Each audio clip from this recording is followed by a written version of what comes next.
Looks like we're going to head to Jacksonville, and we're going to talk to Willie with a 2019 Ram 3500. What's going on with this thing, Willie? It's throwing me in limp mode. It'll drive a little bit and then throw me in limp mode and it won't come out. Sometimes I can turn it off and turn it back on, and it'll drive again. Okay. Willie, did you have any symptoms, so to speak, before you started encountering this? I got the transmission rebuilt. Okay. All right. Well, that aids a little bit. Who was it, a local shop or a national chain, or who did the transmission on it? It was a mechanic shop. Okay. Did they say what kind of problem there was inside of it whenever they rebuilt it? The pump had beat up the torque converter. Okay.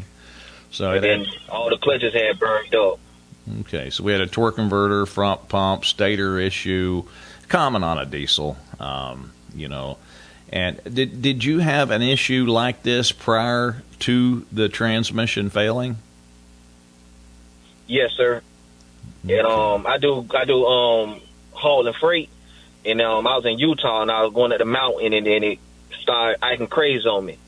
I shut it off, turned it back on, and I was continue to driving on my way home. But every now and then, every so many 500 miles, it'll do it again. Yeah. Man, I wish you'd have hollered at me before you had a shop build that transmission, Willie. I would have highly suggested that you put a Jasper transmission in it. And the reason for it being is because of their 100,000 mile nationwide warranty. And in your case, being, using it for freight and heavy hauling, that would have been probably the best money you could have spent on a transmission. But with that being said, that's water over the dam now. We got to deal with our immediate problem. Listen, I done a little research on this. Actually, I did a little research on it the other day because I think I got an email from you as well. And it took me a little while. Sir. Yeah, it took me a little while to do some of the research on this. At this point, I hate to tell you to do this, but I think it might be in your best interest. Willie, there is a couple technical service bulletins on your transmission and having issues like you're dealing with. And I'm just assuming that the shop that built your transmission did an outstanding job and did everything correct. And if they did, what I think you're going to need to do is probably take this thing back to the dealer. And there is a TSB on this for a reflash on the transmission control module.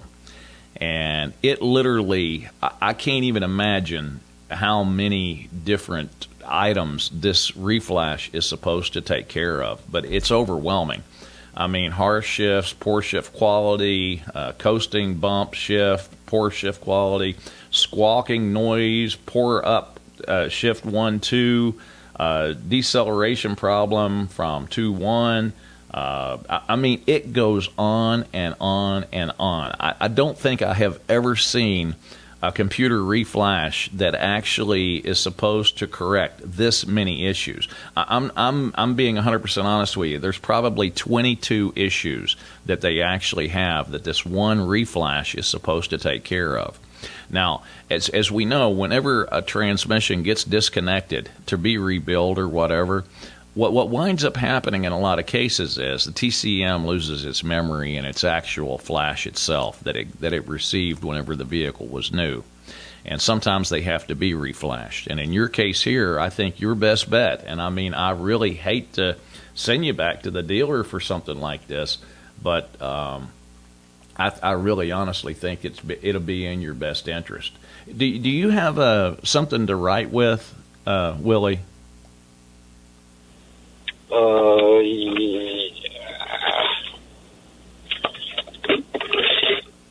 Yes, sir. I took it to Dodge to get it reflashed, and they did it, but I still got the same issues. And the reason they don't like really messing with my truck, because I got a tune on it. Yeah. And once you got a tune on it, they don't like servicing it because they're responsible if they mess it up. Well, you can always take the tuner off. Yes, sir. I did that. Okay. Well, you're going to have to do something, or you're going to wind up trashing another transmission. Have you taken it back to the builder? Yes, sir. And what did they tell you? He telling me that from what the codes that he getting, he's saying there's something wrong with either the TCM, the wire harness, and I switched out the solenoid thing. I swapped that out twice already, and it's still doing the same thing. Yeah. I wish you'd have bought a Jasper. I'm telling you, it's oh boy. But I was having problems with solenoid B, I think B and D. Okay. Before I even got the transmission rebuilt.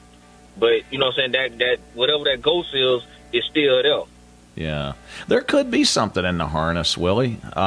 Listen, I'll tell you what. Just go ahead and email me, Larry@magicmechanic.com. You've been there before. Let me send you this reference number for this TSB, and maybe just give the dealer a call and ask him if this was the reflash that they actually did on your truck. And then we can kind of go from there. Thanks for the call, Willie. I hope we can help you out with this. Folks, with today's engine technology, are fuel injected, computer controlled, well, not only does it apply to cars, trucks, vans, RVs, and pretty much anything from 1985 on, it also applies to marine engines too. So if you got any marine engine questions, no starts, broken timing belts, overheat issues, anything along those lines with your boats, make sure you go and you post those questions and email me, Larry@magicmechanic.com. And don't forget about the Magic Mechanic radio show every Saturday from 3 to 5 p.m. on wdbo.com. And don't forget to subscribe to our new YouTube channel and make sure you leave your comments.